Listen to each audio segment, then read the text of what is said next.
Greatest people, welcome to Good Evening Nigeria. It does look like the second round of battle for the position of the presidency in Nigeria has just started as the presidential candidate of the Labour Party and that of PDP, Peter Obi and Atiku Abubakar, filed ex-party orders before the court here in Nigeria on Friday, where they were equally granted leave to inspect the election materials and results that were used for the 2023 presidential election here in Nigeria.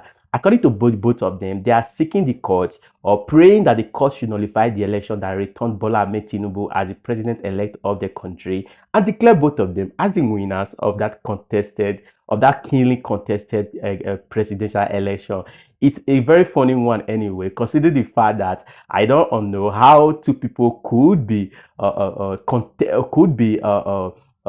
seeking the court to declare them president of a country that one person is ordinarily supposed to occupy. But however, Section 134, subsection 1 of the Electoral Act provides ground in which candidates can challenge the outcome of an election. If you go to that section, it says that candidates can challenge the outcome of an election. One, if a candidate is not qualified to run for an election, that is as a result of age or falsification of results and other reasons. Second one, if the election was marred by corrupt practices and non-adherence to the Electoral Act. And the third one is if the winner of that election did not score majority of votes in the election.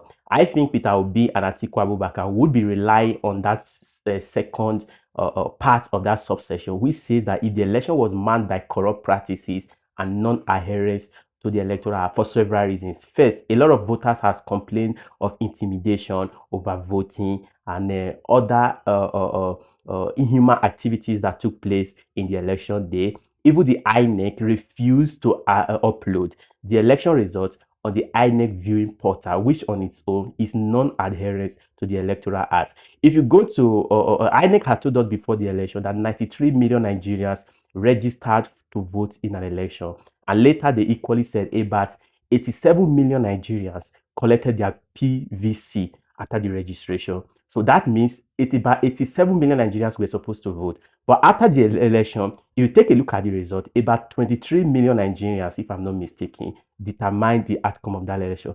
That is on its own disenfranchisement. I think Peter Obi and Atiku will be having having a good grant if they contest the outcome of this election on that grant. For me, it's going to be a very tough but interesting time in Nigeria, and I'll keep updating you on the outcome of this second battle for the presidency in Nigeria. But for the now, Bola Ahmed Tinubu still remains the president-elect of